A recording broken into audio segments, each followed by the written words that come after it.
Babae po yan. Ayan o. Pagka 3 months. Yan.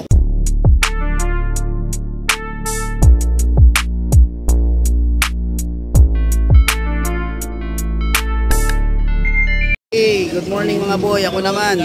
Meron tayo dito dalawang Shih Tzu na dala-dala ko. Ayan. Yan po. Babae po yan. Ayan o. Pagka 3 months. Yan. Yun. Ayan o. Yan po sila. Bali, ito yung pwesto ko. Tabi ko si Sir Alvin. At katabi ko si Kaya Pau. Yan. Bali po, 5-5 na lang po yan. Yung mga Shih Tzu na yan. Free delivery sa NCR. Free pet bag pag walang bawas ang price. Okay, kontakin nyo na lang po ako. I-message na lang po ako sa messenger ko. Ask and Kennel. Okay. Peace.